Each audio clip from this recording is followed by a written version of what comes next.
3 on now? Yeah, whatever.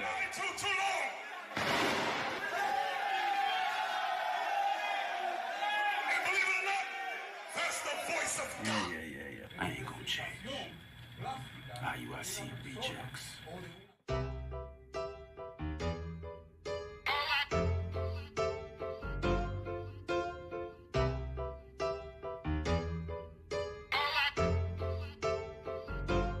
We be getting missing, cause we be on a mission. We be on that stacking bricks that's taller than the ceiling. What the hell is you doing? Watching us gon' get you left. You be hating and you chasing, now you running out of breath. We be shining on the high, cause we be grinding on the low. Where you at and who you with, and tell me where you about to go. What the hell is you doing? Worry about what you doing. All you doing is showing. Get your mind off us and worry about what you doing. Hey bro, I can see your mind touching on our topics. Not me. I can see your nose snooping around our projects. You can't stop this truth, can't slow down this progress. Better repent right now, cause you ain't dropped that project. Real talk, peel off, left him with his grill off. Blaming us cause he done fell off. All in your sins and made him run off. Well, you need to start shooting them goddamn eyeballs. We be swishing over here, fishing over here, using scripts, no bait. You be scrubbing over there, struggling and fake loving all in my face. Yeah, bro, some of these fake cats wanna take our place. Got their eyes all on our plate. You need that milk, stop eating that steak. We getting missing, cause we be on a mission. We be on that stacking bricks that's taller than the ceiling. What the hell is you doing? Watching us gon' get you left. You be hating and you chasing, now you running out of breath. We be shining on the high, cause we be grinding on the low. Where you at and who you with, and tell me where you about to go. What the hell is you doing? What you doing? Worry about what you doing. What you doing? All you doing is showing. Get your mind off us and worry about what you doing. We recording yet? We live? Yeah, man, we live. Okay. How many people we got online? 2. 2? 2. All right. Roll with it. We are the Israelites, according to the Bible. Right. We are to teach so-called blacks, Hispanics, and Native Indians that you are the Israelites, Bring it according out. to the Bible. That's right. It's time for us to wake up and to know who we are. Right. It's time for us to gather together. Gather. White man don't love us. No love. Nobody don't love us. Bring it out. We gotta love ourselves. Love How ourselves. we gonna do that? By gathering together. Bring it out. Give me Zephaniah, chapter 2, and verse 1. That's right. Hey, you can't find it, Bishop? It's in the back of it's in the Old Testament at the end somewhere. I know just what you doing. Stack no bricks, so you fooling. Never congregating like a student. You be homeschooling. You don't know your purpose. You belong in churches. Shalom, most high in Christ blessed, but never put no work in. We be in the trenches, always on a mission. For the 12 scattered abroad, yeah, we go the distance. It's an exhortation. Stop living in the matrix. You be waiting on the kingdom, do nothing to take it. Just face it. Oppressing, you complacent. Not by observation, but waking up the nation. What the hell is you doing?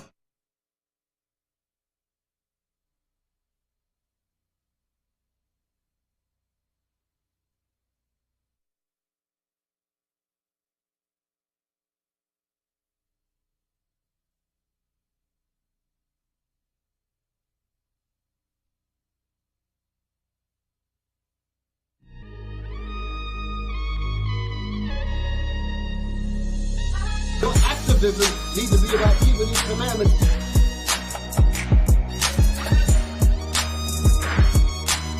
This is not what I expected out of them. The true Bible, the book of our fathers. Right. The Most High has given us guidance on what we need to do. It's Officer Eli.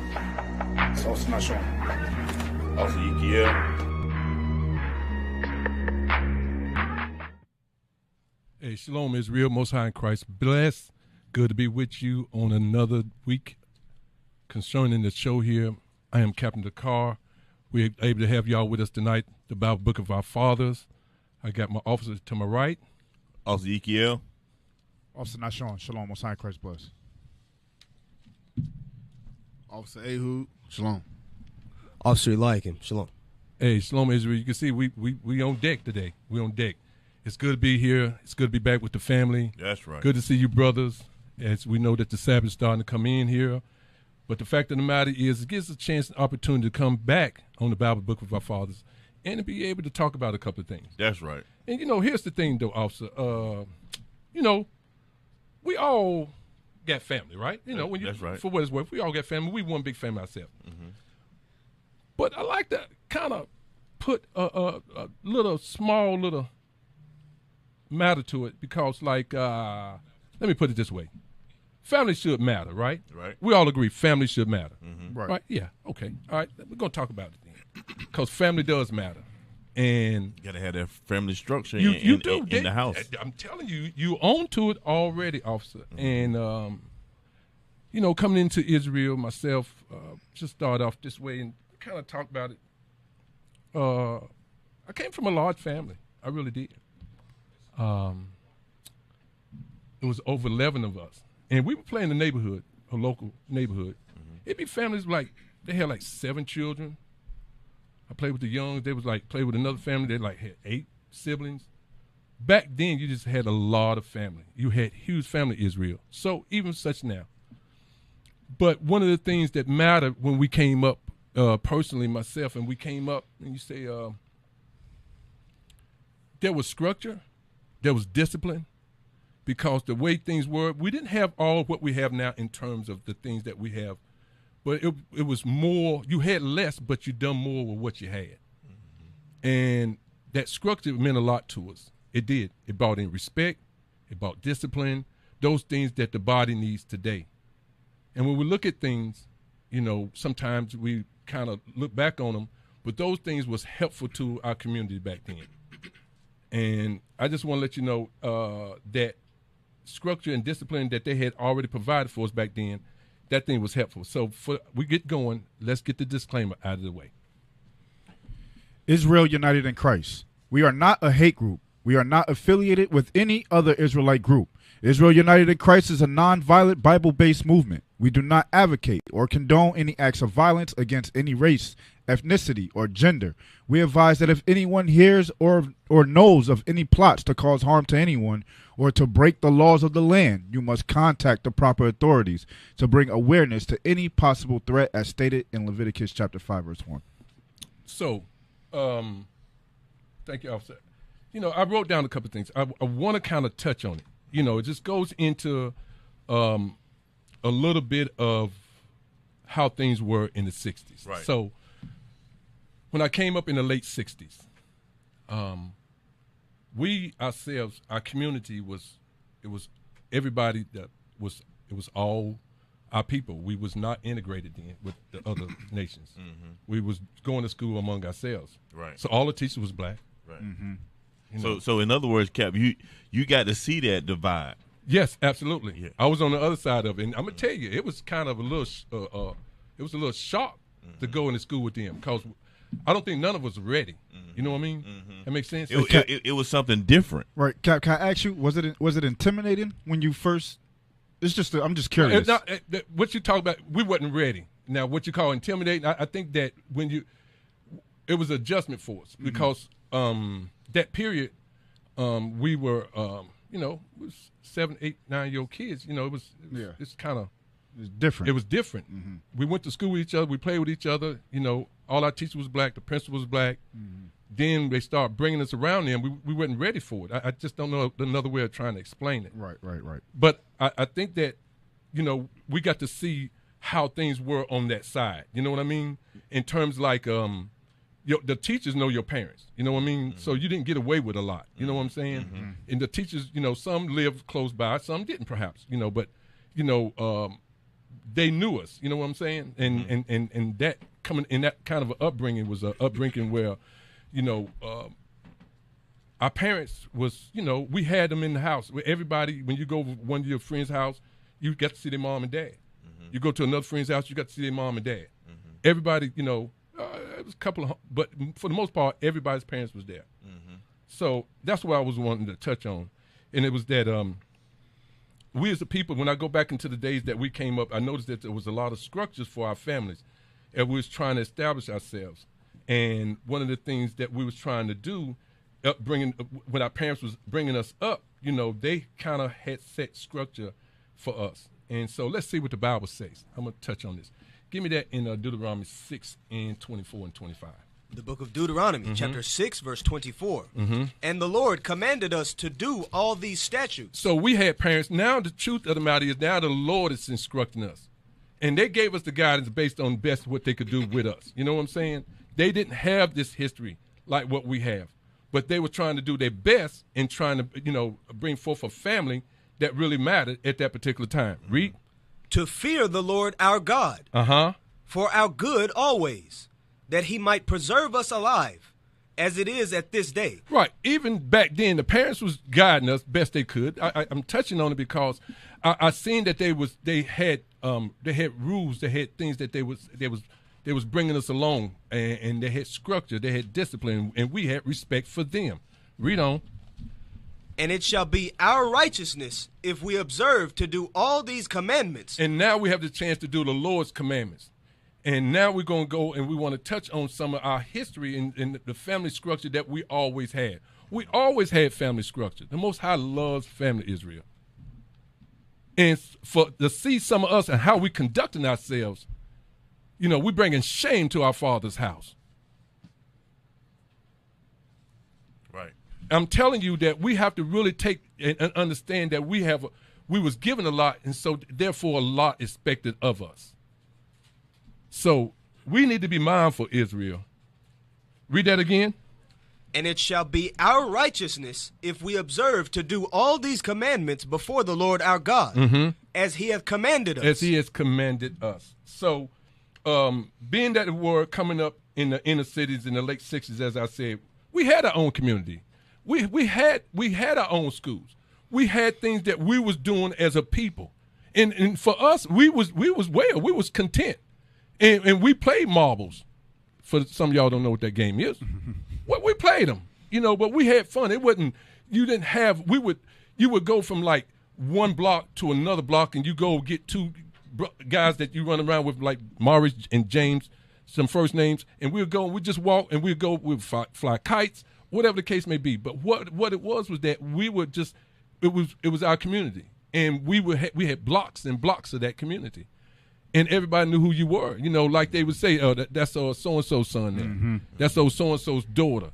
It wasn't a lot that was given, that was done that you didn't know. And if you got in trouble, oftentimes your neighbor will have something to say to you.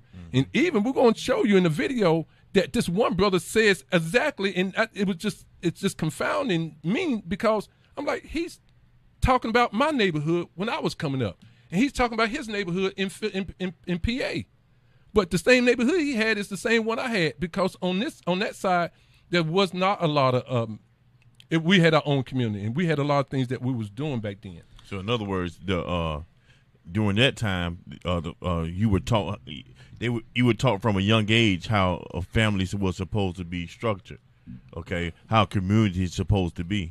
Okay, and it's void today. You know, of showing. You know, we don't have those examples. Well, we have them, but you know, all people in the world, they don't have those examples today, right, of what a family or what a community is supposed to be. That's you're right though. Also, that's what has happened. We've gotten away from that template of how we done things, and those things where discipline and respect and structure, those things help guide those families. And back then you would look and say, well, you know, yeah, y'all didn't have this, or yeah, but you know what? We might have been on the slow side or on the post side. But the fact of the matter is that we had enough fear and reverence for the things that was taught to us to help us to get to where we're trying to go. And like now, you can see and easily see that we'll touch on that part about some of what we're dealing with today and how things were structured in. There's a video I want you to play. So Kat, real quick. So back then, you actually had what? You had a community. You had people that actually cared about each other, that knew each other. Nowadays, people just living next to each other. They don't even know each other. They don't know each other's kids. They don't know nothing about them. Matter of fact, they ready to curse them out at the drop of a dime. Yeah, Right. yeah. Tell them talking about. I can't stand that neighborhood. I can't stand. Always looking out his window. Old baby's kids, huh? Hey, Cap, but just like you were saying, in verse 24, it says, "For our good always." So like you said, even though a lot of us maybe was on the low end of the city, we was poor, we didn't have that much as an individual or an individual household. Us being together as a neighborhood, as a community, it was always for our good. We all, like you said, you looked out for your neighbor's kids, even though y'all might not have been related, y'all was still a community. You see what I'm saying? So it says for our good always. You still had that self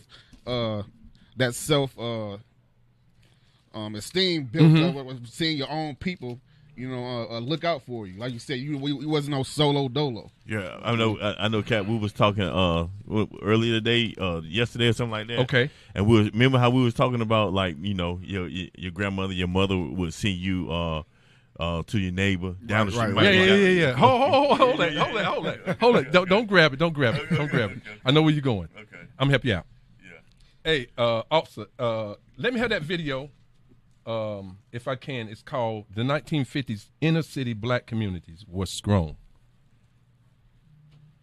And what he's talking about here, and that's so important that he talks about how we were as a people. I was trying to touch on it. He touches on it too, but we'll stop him as he go throughout. We'll stop him as he moves. Let him play. In South Philadelphia, we didn't realize it was segregated.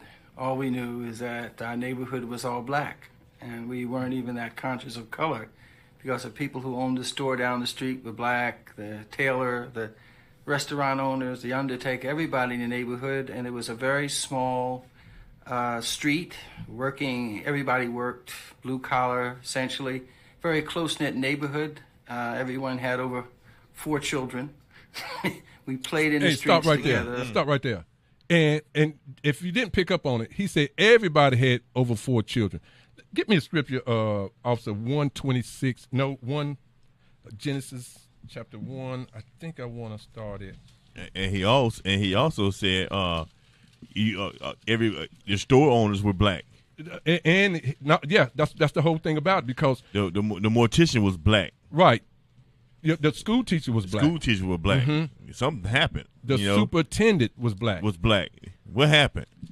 And because it's not like that today. Right, it's not. And I'm telling you, when family mattered to us, it's when we was together as a community. And the Most High is trying to show us that we have to build this community back. We among ourselves. And I want to make sure we understand that, because we're the one that have to do the work of the Most High. And I'm telling you, it's vital. And not only that, everybody cannot help us to do this building. This building is only for Israel. I want to put that disclaimer out. Read Genesis 1, 27, 28. The book of Genesis, chapter 1, verse 27. Yeah. So God created man in his own image. In the image of God created he him, male and female. So he established these families. Read on. Created he them. And God blessed them. And God said unto them, be fruitful and multiply. So now he says that he wants to increase and multiply.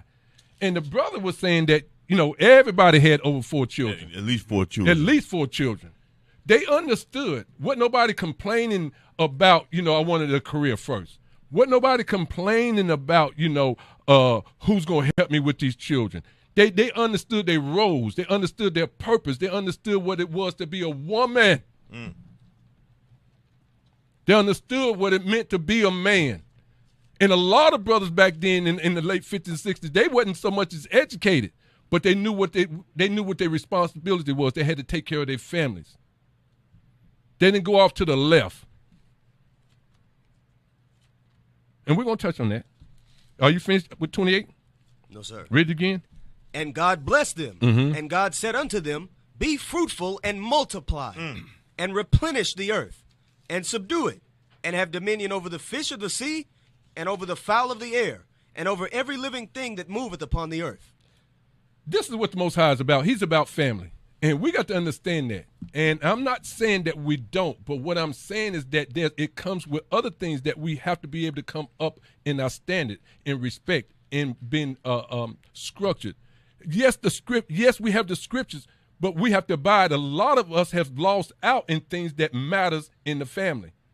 And as we go along, we're going to see that brothers and sisters are moving away from the families. Right. They're moving on to their own. It's evident, Cap. It's evident, and you can see it in our communities right now that our people have moved away from the structure that you've been talking about, the structure that you were raised up with. You know, it's evident in our communities, and you know, apparently we need to come back to that thing. Right. Go ahead, Cap. Right. Like Cap saying, God is letting us know that in verse 28. He's saying, "Be fruitful and multiply." Mm-hmm. The only way for you to be fruitful is to multiply. The only way we can be successful, we can be fruitful. What? You have to bring forth children. You have to bring forth your nation. God is letting us know. You on point, Cap. He's letting you know. And we can understand that even during these times, all our people wasn't necessarily living according to the Bible, right?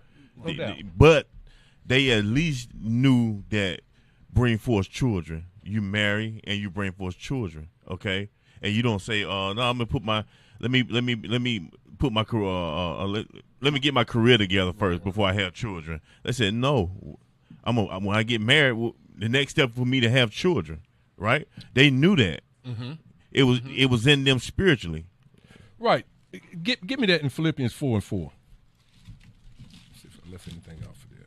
The book of Philippians, chapter 4 and verse 4. Mm-hmm. Rejoice in the Lord always. And again, I say, rejoice. Read on. Let your moderation be known unto all men. The Lord is at hand. Be careful for nothing, but in everything by prayer and supplication. Here we go. With thanksgiving, let your requests be made known unto God. And the peace of God, which passeth all understanding, shall keep your hearts and minds through Christ Jesus. Is there a part in there talking about whatsoever things are just? Is that on down? Is that above that? Yes. Where's that? Everything are just. Verse 8. 8. Read verse 8. Verse 8. Mm-hmm. Finally, brethren, mm-hmm. whatsoever things are true, whatsoever things are honest, whatsoever things are just, whatsoever things are pure, whatsoever things are lovely, whatsoever things are of good report, if there be any virtue, and if there be any praise, think on these things. That's going back to your point. They had what they had, but they knew that some things were just. Mm-hmm. You know what I'm saying? Mm-hmm. Some things was just right. Mm-hmm. You know what I'm saying? Some mm-hmm. things were just pure. Mm-hmm. They didn't have it all, but they had something in them where they had a sense of, I have to take care of my children. Mm-hmm. That was a lot. That was a lot. You got mm-hmm. folks today that won't even take care of their children. Mm-hmm. What the hell is this? But I'm telling you, they knew to think on some things that are, read it, that bottom part again. If there be any virtue, if there be any praise, think on these things. That's 7 or 8. That's the bottom of 8. That's the bottom of 8. Okay, that's all right. That's the point. That's the point. But what we got today, give me some Judges. Give me some Judges 21-25. This is what we got today. I didn't want to get fast, but I don't want to go through here like this, but I just want to touch on it because folks got to know that we're about family. And it does matter. Read that. Judges chapter 21, verse 25. Uh-huh. In these days, read. There was no king in Israel. Every man did that which was right in his own eyes. And that's what you have today. You got a lot of people doing what they want to do. They want to do their own thing. Let's go back to the video. Let it play. Let's start it back a little bit. Store down the street with Black, the tailor, the restaurant owners, the undertaker, everybody in the neighborhood, and it was a very small street. Everybody worked, blue collar, essentially. Very close-knit neighborhood. Everyone had over 4 children. We played in the streets together. On Saturday morning, our parents came out, and the hucksters came around, and our parents purchased things. We had to go buy ice because there were no refrigerators then. We had a coal stove, so the younger kids were responsible for putting wood and coal into the stove and keeping it going. Stop right there. Listen what he said. You got to pick up on this. he's telling you that he said, and the younger children was responsible. He said you had a cold stove. He said they was responsible. They knew they had tasks. They knew they had chores. Wasn't no kids laying around like, what are you doing? I'm just chilling. I want to go Chuck E. Cheese. Wasn't no stuff like that. Wasn't nothing going on like that. Kids wasn't laying around lounging around. Right. Everybody was industrious. We was laborers. They was putting us to task. They was putting our tail to work. You know, you didn't come home. You know, it's inner city. I had some rural living coming up and all that stuff, man. They was putting us to work. I'm telling you, when I say work, we had fireplaces and stuff. Y'all go over there and hit the wall and stuff like that. We had to cut wood. We had to get that wood ready. If you wanted to stay warm, that's what he's talking about. Right. He's bringing it out. It was hard, but it was educational. You know what I mean? It was helpful. It built some values in you. It did, because you was part of that unit. You was part of that family. Work ethic. Yes, you was part of that thing. So he was telling you. That's why it talks about putting our kids to work. You have to, okay, hold that. Get 42 of Sirach in verse 8. I just touch on it. We'll move on. Sirach, chapter 42, verse 8. Be not ashamed to inform the unwise and foolish, and the extreme age that contendeth with those that are young. Just drop down to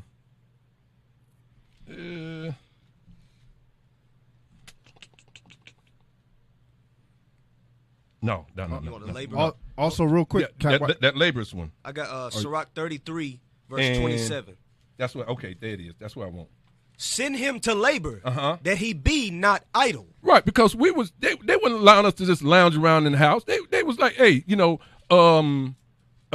it was a particular matter, hey, raking leaves, something, you got to go out there. You had to go put in that work. Cut the grass. And that thing was like, everybody had to do their parts.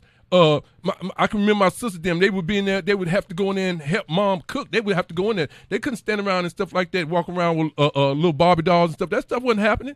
They had to work. They had to put in work. We had to help do the work that we was called to do and help that family unit. Also, Cap, one thing I wanted to touch on. I like the fact of what he said about.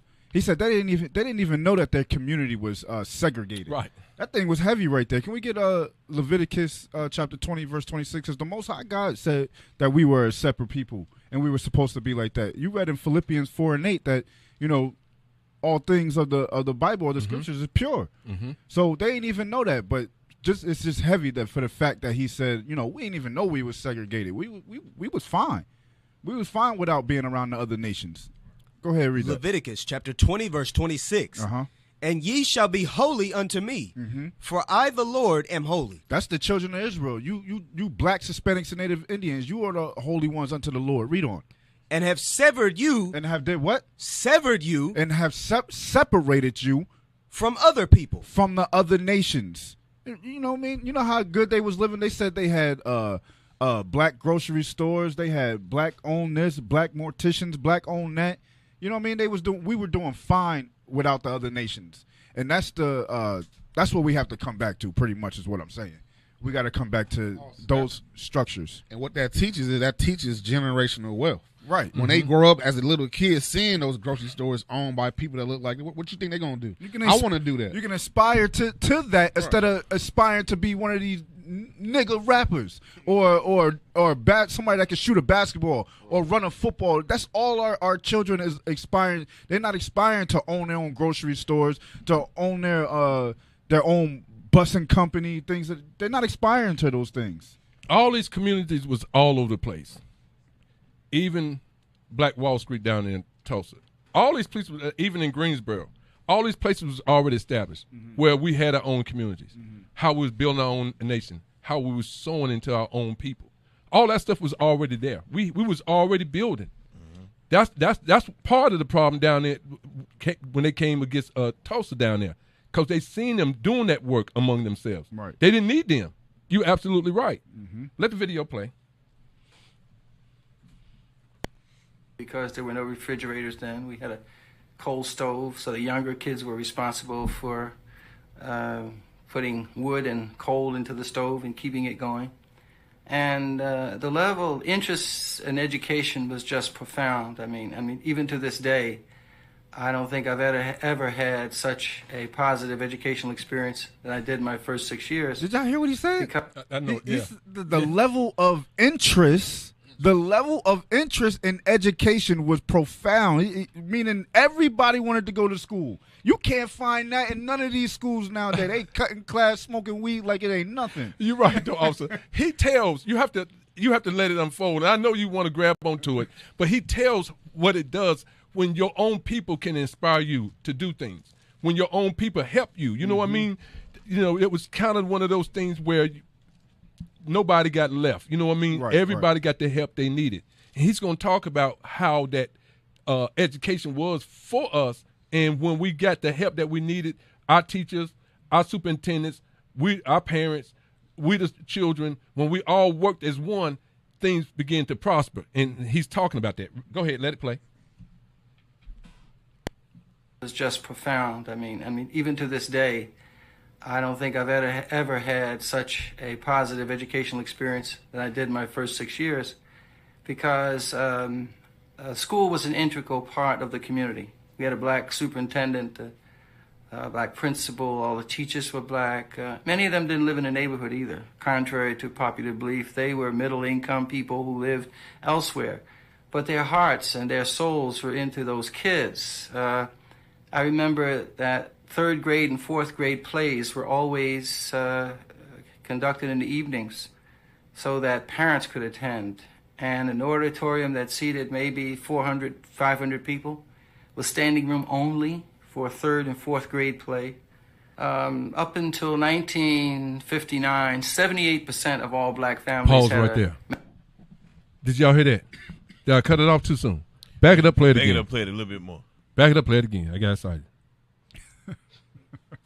Was standing room only for a 3rd and 4th grade play. Up until 1959, 78% of all black families had a man and a woman in them. Pause right That's there. 78%. Mark 8%. that. Mark that down. Somebody write it down. Israel, write it down. Write it at 78%. We're gonna come back to this number later on in the show, but I want you to mark it down. He says it here, 78%. We were not forsaking our children. The women were not like running from their responsibilities. They was coming together. They was marrying. There was husband and wife, as it ought to be. They was establishing because they already knew the foundation of what our community and what our nation was. Like he said, they had a hunger for the souls of the people of the Most High, of that community. They love helping out their own people. Even, and like he said, even if they didn't live in the community, if they lived in the middle class community, they still had that love to want to go back and help their people, rise their people, teach their people. Okay, right? Because they was the only one that can deal with. They dealt with their nephews, they nieces, their sons, their daughters. And that's one of the issues in education today. They put these labels on our children, ADHD and academic deficient, whatever the case may be. No, it's not. That's not the case. It's just you don't supposed to be. You can't teach our children. Right. So we should be able to teach our own children. I think. Captain, and the modern day feminist and womanist movement will have our sisters retorting, regurgitating rhetoric like, well, back then they weren't educated. Back then they didn't have the resources. They didn't think like us. And evidently we had a little bit more sense then because our households were more in order back then. So that's a question you got to ask yourself. If in 1959 and the 60s, we were doing well, we were interested in school and this, that, and this, well, what happened? That's a question that our people should be asking. What changed? Eliakim touched on feminist movement, all these devices or drugs and guns, all that stuff coming into our community, changing the diameter, right? The narrative and diameter of our communities. You know what I mean? And now you see the results on it on these rap videos. This is all they want to talk about. And even then, we was challenged back then. We had problems, and he's gonna touch on the time. We wasn't perfect. We wasn't doing everything right. But there was a standard that we had, and we upheld that standard. Let it play on. It's a fact. teen pregnancy was looked down upon. Sexual activity among kids, everyone bragged about it, no one did it. And but if someone became pregnant, now it's reversed. Basically it was. Okay, let me just take a step back. You wasn't in no position to be talking to no girl like that. You know what I mean? Mm-hmm. Like you played with people in your community, but you wasn't like, yo, girl, what's your name? You know what I mean? You wasn't rolling like that. You could say that, but the point I'm making is that you weren't making those kind of advances toward her. You know what I mean? Because we knew if you was trying to deal with a woman, then you talking about trying to marry somebody. Mm-hmm. And we're like, hey, I'm 15 years old. I can't be trying, I'm not going to marry her. You know what I mean? I got to go to school. I need education. You see the point? Mm-hmm. Nobody was like that. That's why he was saying, you talk like, yeah, I've been around the block, G. You ain't done nothing. You just talking like the rest of us. Mm-hmm. Talk about smell my hands. Man, get up somewhere, sit down. What are you talking about? You ain't wash your hand in 4 weeks. Man, you crazy. Okay, let it play. If there was an aunt in the South, they would go there so that the moral standards and ethical standards for people living in those communities was extremely high. It had little to back it up a little bit. Yeah, back it up a little bit. Yeah, I want that. Yeah, back it up. But if someone became pregnant, if there was an aunt in the South, they would go there so that the moral standards and ethical standards for people living in those communities was extremely high. It had little to do with your income. Many of us were poor without realizing that we were poor. During the war years, I thought everyone had one pair of shoes. Today, I have a lot of shoes because of those early experiences. You put cardboard in your shoes when your soles were worn out. You never went to your mother and said, Mom, my shoes need to be replaced or fixed. You just knew that the money wasn't there for that. So you got the thickest piece of cardboard you can find and put it in your shoes. And if it didn't rain, you could last but 2 days. And I know y'all probably listening like, man, they had it bad. He's telling you his upbringing, but he's smiling about how things was conducted. You didn't go to him because why? They were trying to keep a roof over your head. They're trying to put food on the table. He knew what his parents was trying to do. They was trying to help him. They were trying to raise him up. He knew that. He knew he had to make some sacrifices. The difference is, Cap, nowadays our children are selfish as hell. Because now they don't care how poor the mom is or the father if the father's in the house. They can care less. They want them Jordans. They want the top-notch dress code, this, that. They can care less. He talking about, hey, we're the strongest cardboard at, so because I know we ain't got it right now. Go ahead. I was going to back you up. And you know what, officer? Okay, they can go to the parents, like today, they'll go to the parents, and the parents might not have it, but they'll break their neck to make sure they get it to them. Mm-hmm. You see what I'm saying? They'll break their neck to make sure whatever they child asking for, that they get it for them. That's the difference between back then and today. Back then, he was saying, "Hey, we wouldn't go. We wouldn't go to the parent because we knew they ain't have it." Okay, that's not. Now it's reversed today.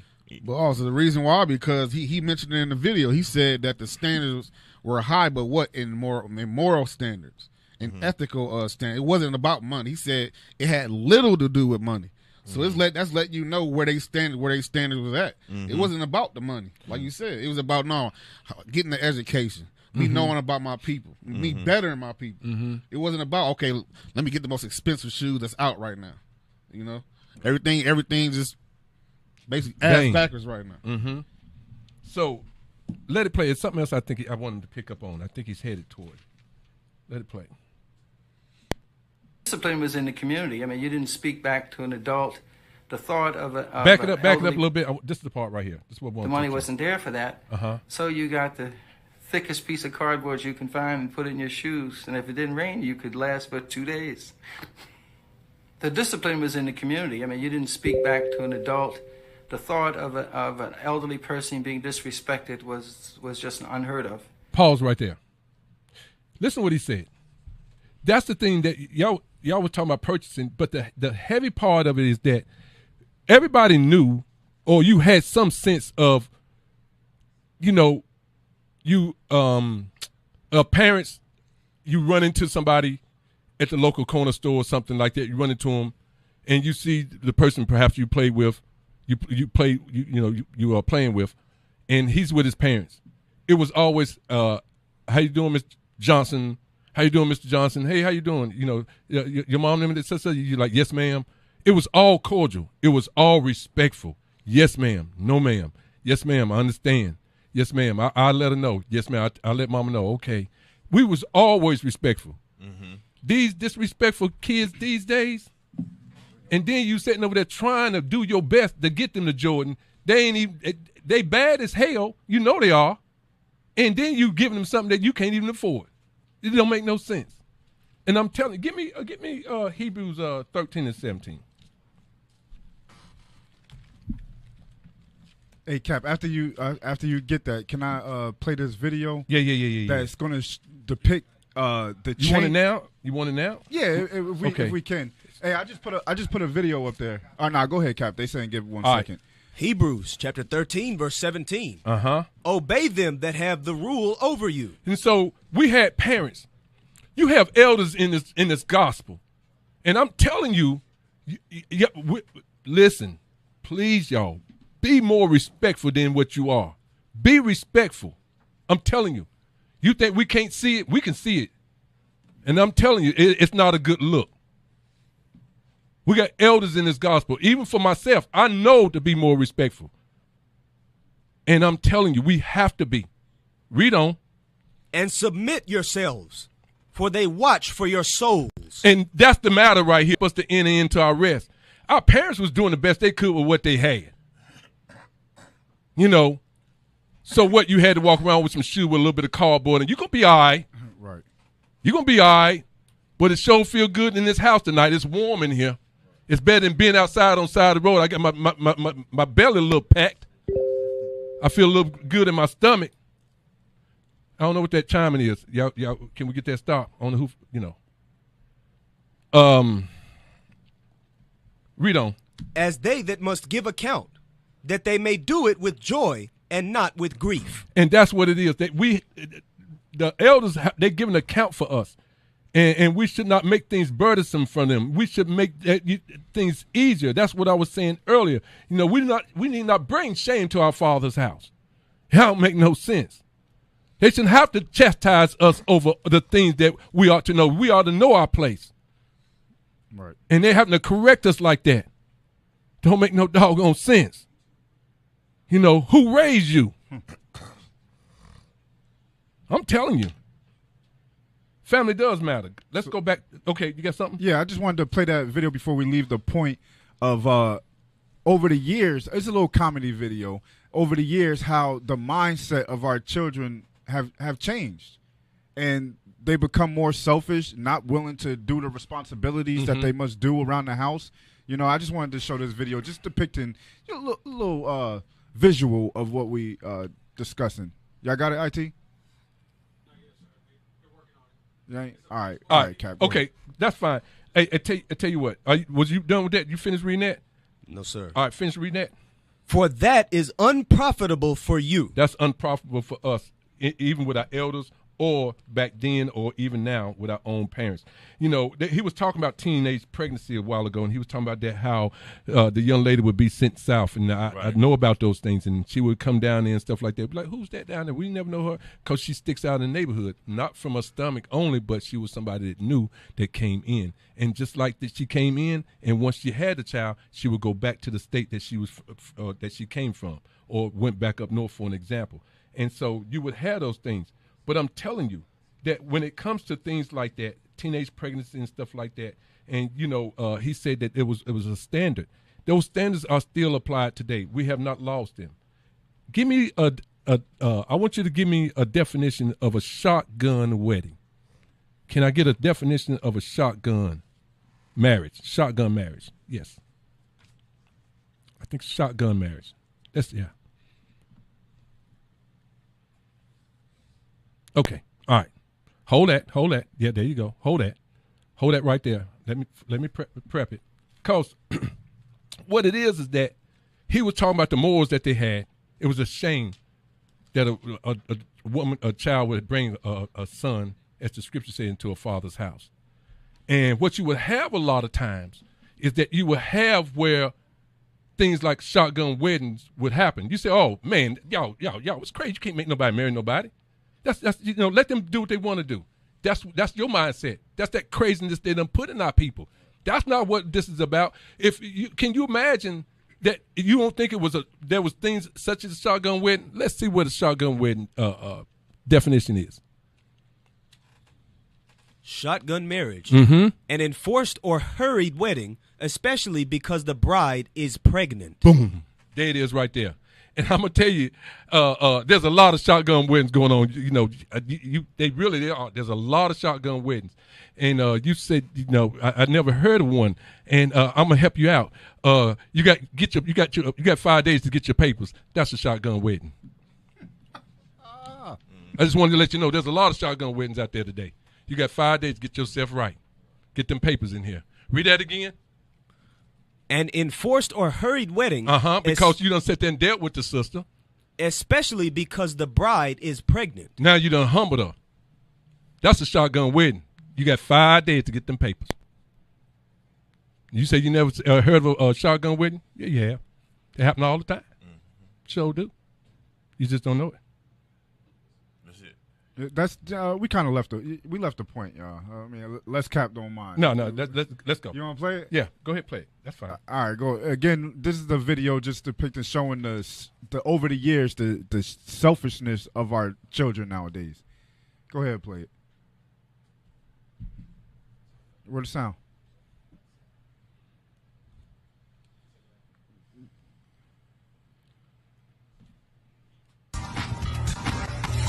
So let's say kids born in the 80s. Look. He doing the dishes, listening to music. Kids born in the 90s. As the years go on.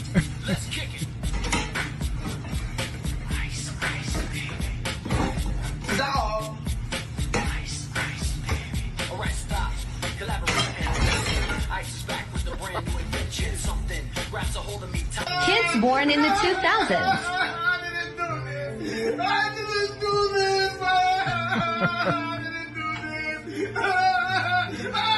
All right, that's enough. You can cut it. So I was just showing over the years how you see how our kids just lost all self of work ethic and just doing their responsibilities as children. What you're supposed to do as children. Doing what you're supposed to do around the house. Help maintain the house. You know what I mean? Right, because that was just one of the chores they probably had. Right, that's just they one. Used to it. Before Kat was mentioning, or like the guy said, you got to go get the ice for the fridge. You know what I mean? You got to have things ready, and they took pride in that thing. Back in the days, you had a big dinner, everybody in the family ate, and it was your turn to do the dishes. You got a great feel out of that thing once you get done. Right. You enjoy that thing. Like, yeah, I'm finished. You know what I mean? I help my family build. Right. But that's it, Cal. I just wanted to, bring a little humor to it. Yeah, I mean, here's the thing. If you were married back then, that was an alarming rate of 78% of a man and a woman. What came in to destroy that way of life? It was a trap. What was wrong with black teachers or black superintendents or black tailors or black grocery store owners that guided you and helped discipline you? What was, and that cared about you and your community and your nation of your people? What happened to us as a nation of people? You was looking on the other side talking about, let's see what we can do. And I know other things came in. And at that time, there was, for our people, it was very difficult, and things began to be where we begin to lose that family structure. And so as the 60s began to come and the 70s began to go, and things began to change, and I think it was that 25-year period. It's 25 years. It was a big drop-off in that 25 years. Drop that video. Let's go to the next video. No, past that. Let's play that one. This is, let's set it up. This is 1986. This is a special report. It's called The Vanishing Black Family. And I want you to keep in mind, remember now, what has happened. That's what the officers want to touch on. What has happened that caused us to where we had structure, we had discipline, we had unity, we had each other, and we was building. And I want to show you, what we want to show you at this point is what happened. There's some of the things begin to happen to us as a people. And I know you brothers about to jump in. It's called The Vanishing Black Family. That thing is, oh my goodness, that's heavy right there. The Vanishing Black Family. Play it. Raise your hand if you're married. None of you are married. Raise your hand if you would like to be married to your baby's father. Oh my goodness. Wow. One. The rest of you who don't plan to get married, why don't you plan to get married? Y'all don't see, they laughing at it. And not only that, that one girl that raised her hand said she'd like to be married to her baby's daddy. She looked like she was 15. She looked like she was young. Yeah, they all. What do you call that? But really young. Yeah. It looked like she was like peer pressure. That's what it reminded me of, peer pressure to follow the crowd. The rest of them didn't have their hand up. She rolls her hand like, you know, it was like and peer they pressure. laugh. You know what I mean? Yeah. They laugh like, you stupid. Play it. Go back a little bit and play it again. Go back. None of you are married. Raise your hand if you would like to be married to your baby's father. One. The rest of you who don't plan to get married, why don't you plan to get married? I'd like to know that. You already have your child to think about, and then a whole family to care for. You know, it's a lot of responsibility, and then you don't want the commitments. Wait a minute. Wait a hold minute. on. Earlier, the brother in the video said the households had 4 or more. Cap said he had 11 in his household. What? She talking about one baby. It's a lot of responsibility and a husband. She said it's a lot of responsibility. So don't you want somebody to help you with the responsibility of raising a child? 1 Timothy 5:14. Let's start there, officer. The book of 1 Timothy, chapter 5, verse 14. Uh-huh. I will therefore that the younger women marry, bear children, guide the house, give none occasion to the adversary to speak reproachfully. Read that again. I will therefore that the younger women marry. So these sisters right here saying that they don't want to marry. He asked them to their baby's father. They all begin to shrug their shoulders like, you know, that nigga. But the point of it is that then he comes behind it and says that, don't y'all want to be married? You know, he put that question to them, right? Mm-hmm. Okay, maybe not to him, but don't you want to be married? Don't you want to be a part of the right unit? Don't you want to establish a family? Don't you want to see your own people grow as a nation? He's asking them that. He put them those questions to them. You know what I see? I'm not sure if that's an Edomite hosting or not. It sound like one, but it seemed like he kind of doing a survey. Like, yeah, we got these niggas. It goes in all that, Officer Nashawn. There's no doubt about it. Read that again. I will therefore that the younger women marry, not have children. Get you a husband first. That's what we was doing. We was establishing families. You had things done right. You found yourself on the other side of the shotgun wedding. I'm telling you, nobody's playing. The family did matter. Right.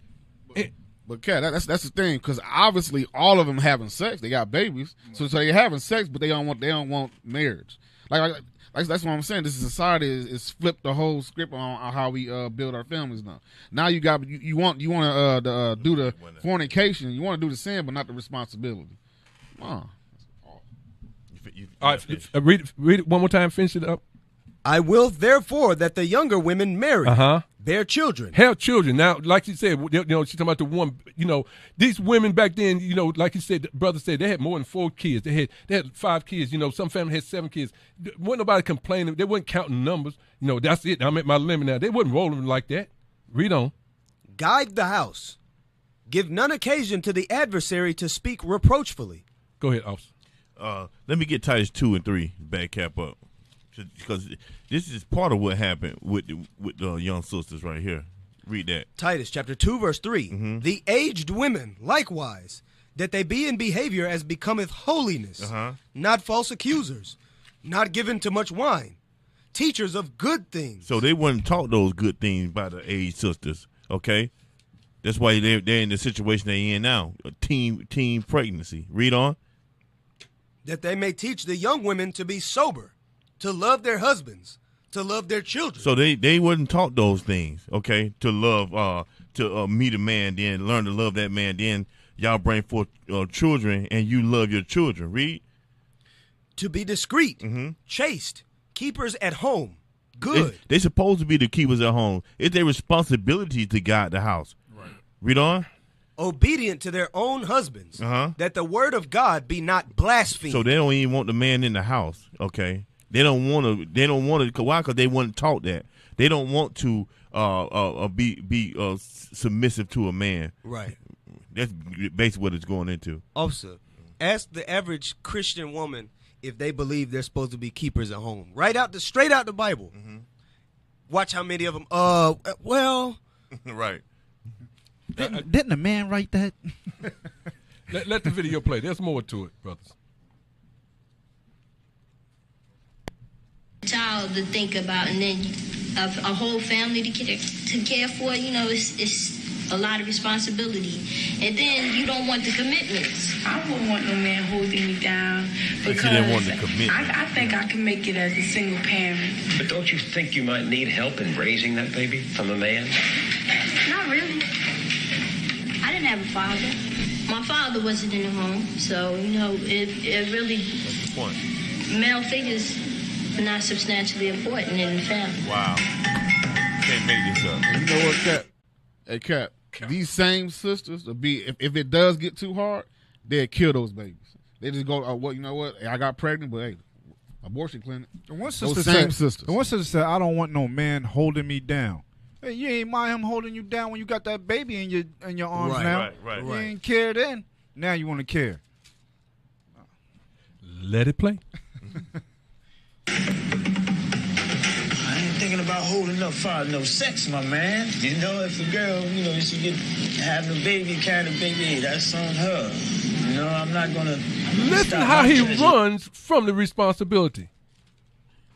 He's running from the responsibility. He said that that's hers. You know, I also you brought it out. I'm telling you, people gonna have to give an account for what they do with these babies. I leave it alone. I heard what you said, and it's that kind of mindset that he has, that these women are messing with. They don't value themselves. Right. There's no value to them because he's supposed to be the leader. Why would they want to follow someone with this type of mindset? Why would you want to follow that? And now you can kind of see why those sisters are saying what they're saying. And I'm not justifying, but it's the truth. If the man is supposed to be the leader of the house and he talking like this dude right here, then why would you want to follow that? I don't want no man holding me down. That's what she said. What she meant, I don't want no type of nigga like this holding me down. Right. Because he's just going to do her dirty anyway. Right. Pump her with babies and get up out of there. So, Sirach 36:25. The book of Ecclesiasticus, chapter 36, and verse 25. He that getteth a wife beginneth a possession. That's how he's supposed to be dealing with the sisters. That's how we're supposed to do Israel. We're supposed to deal with them just. That's where you get up to that 78%, where you dealing with the woman that you dealing with her right. But we got a lot more to say though, Israel. What we're gonna do? We coming up on our break right here, but we will be back. Hey, hold on. We'll be right back with you, Israel. Most High in Christ bless.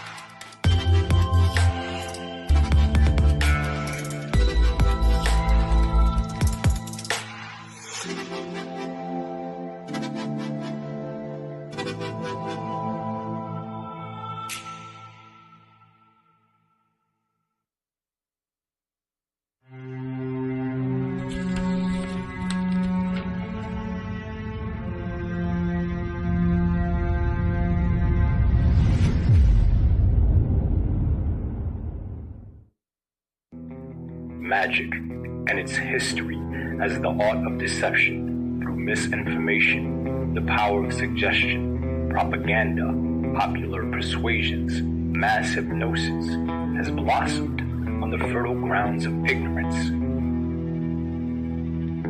Throughout the history of slavery in America, slaves were prohibited from reading and writing, making slaves vulnerable to indoctrination and false teachings.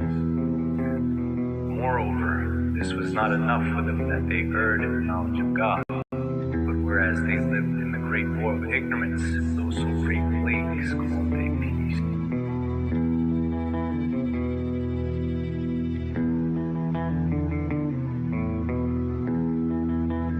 Through enchantments, magic spells, or the repetition of suggestion of misinformation, intended to deceive and enhanced by the use of temporary and permanent props. Disquieting of good men, forgetfulness of good turns, defiling of souls, changing of kind, disorder in marriages, adultery, and shameless uncleanness.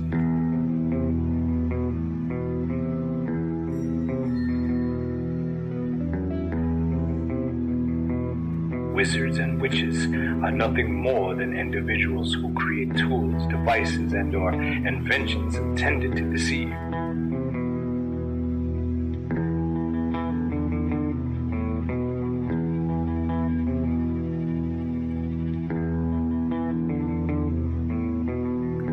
Regard not the wicked inventions of the heathen, but the desire of those that keep thy testimonies and afflictions.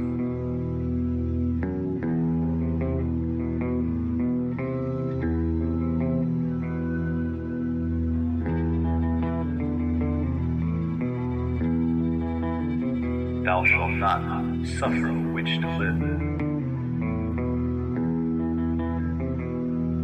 Your sorcerers is to be defined and noted as a learned practitioner who uses those devices only to contribute to the established deception.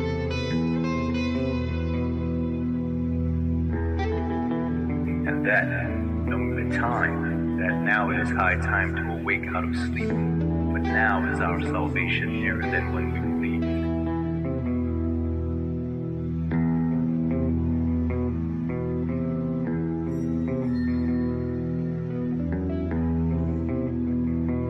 Last but not least, the acolytes. What would magic be without those casual performers of whom the seed of deceit has taken root?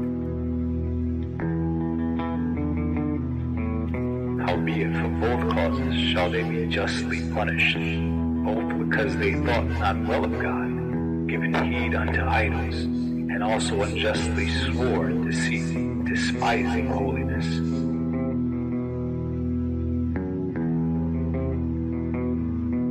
Come out of her, my people, that ye be not partakers of her sins, and that ye receive not of her plagues.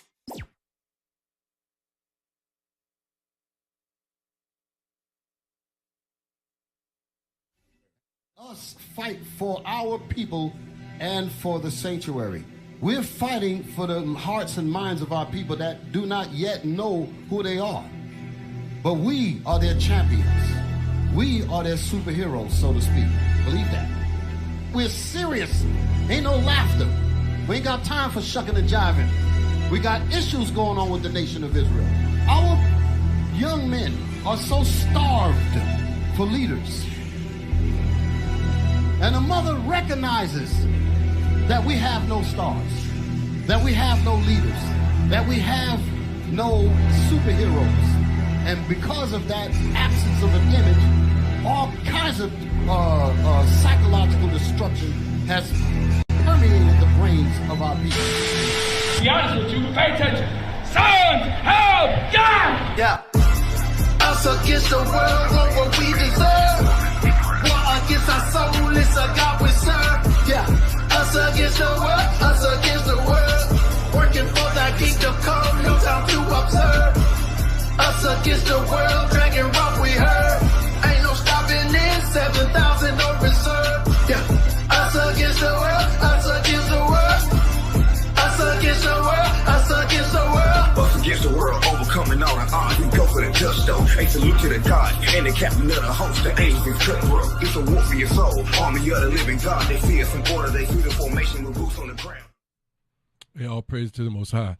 Hey, we was touching on that video. That was an excellent video. There's a lot to it. If you could, if you get a chance, get that video. There's a lot in it. It's a lot more to it, and you can use it. You can use that other one, the inner city, the black community, the vanishing way of black families. You can use those videos, and they'll be able to help us assess ourselves and be able to see where we are.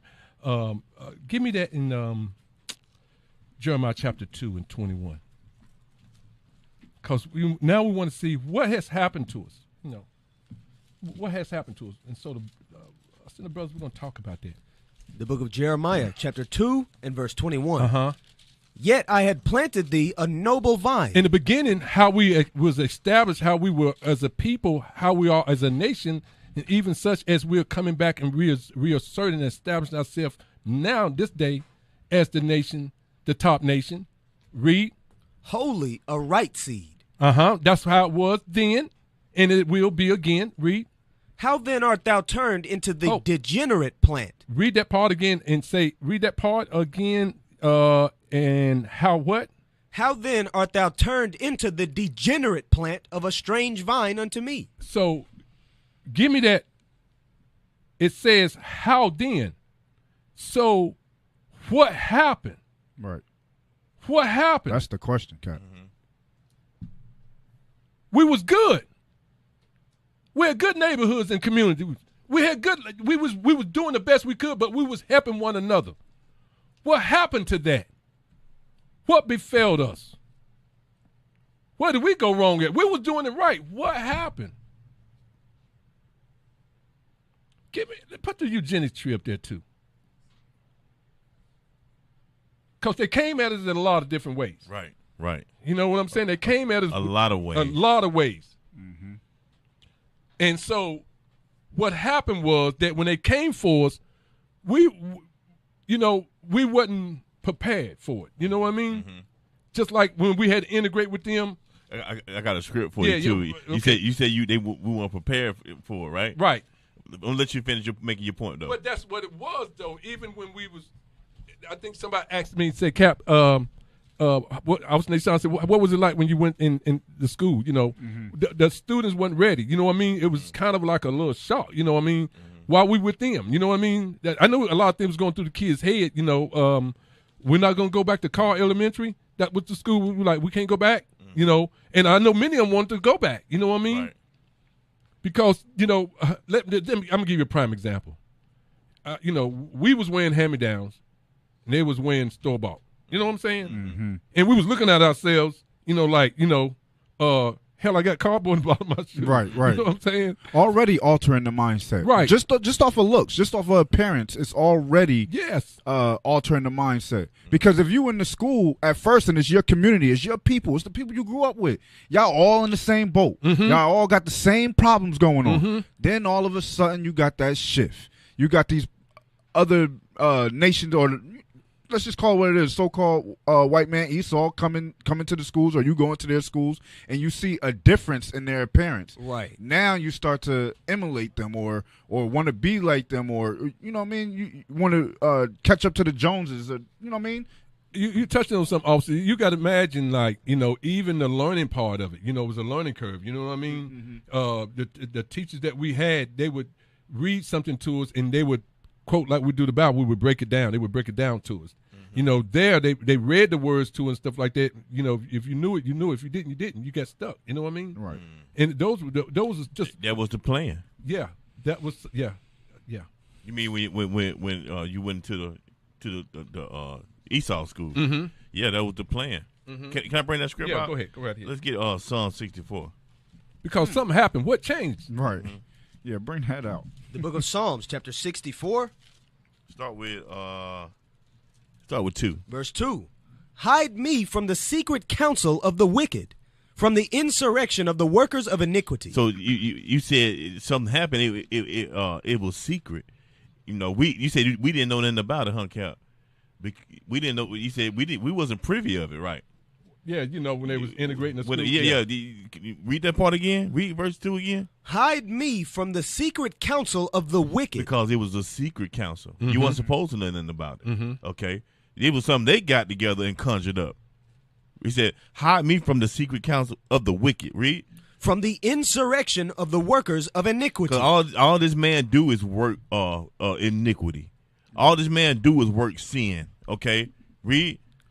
Who whet their tongue like a sword, and bend their bows to shoot their arrows, even bitter words. So that school integration, that was an arrow that was shot. Absolutely. You see what I'm saying? Read on. That they may shoot in secret at the perfect. Because we was on our level then. Right. Okay.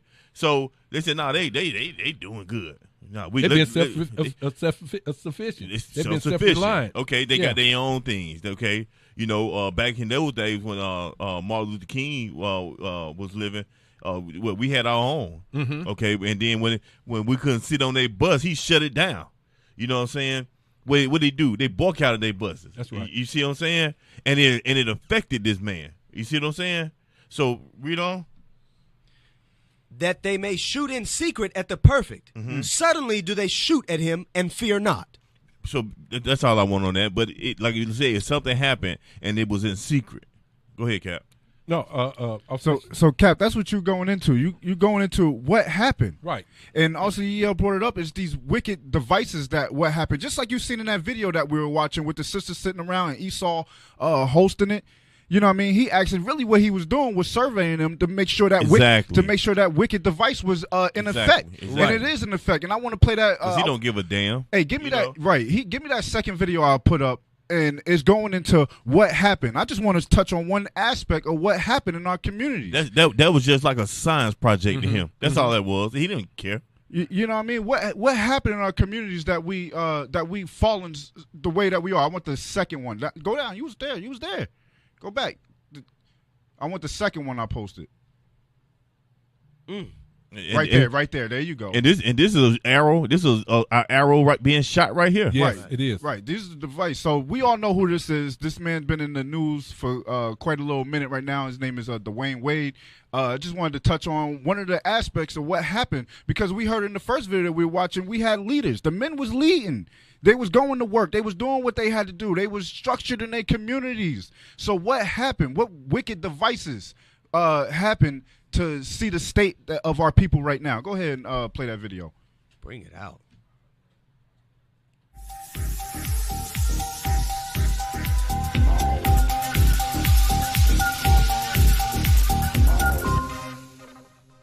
There was this video of Dwayne Wade and Gabrielle Union that really caught my attention. And as a man, as a alpha male who is definitely love masculinity, every sense of the word masculinity, I want you brothers to hear this video. And we got to talk a little bit because, you know, I've been silent for some years. I've been sitting here and say, okay, let me see what the new brothers is going to do. You hear what he said? Just pause it real quick. You hear what he said? The new, in quotation, the new brothers, meaning they have went away from what we were just watching before, Cap, in the early or the late in 59. 1959 and all that. We have winners. So now you want to see the new brothers, 2021 brothers. What they about? Go ahead, bring it out. What the new brothers is going to do with their mindset, not just to sound like the old school brother, but what I'm seeing and hearing, let's roll that clip. Relationships, you know, we come in and we try to change people. We try to change them to the way that we want them to be. But I decided to start taking a different approach, you know, in this relationship. I think early on I came in like, hey, you get 2 drink max, bop. And she didn't respond well to that. No, it did not. It was reasons for that too. Let me say that. I have a good time. Life of the party right here. It's not the man leads and the woman follows. That's not what we live in this house, you know, at all. So for me, What? I have a wife that works just. And look at her face. Not This just is that's as the hard same. as Go I- pause it.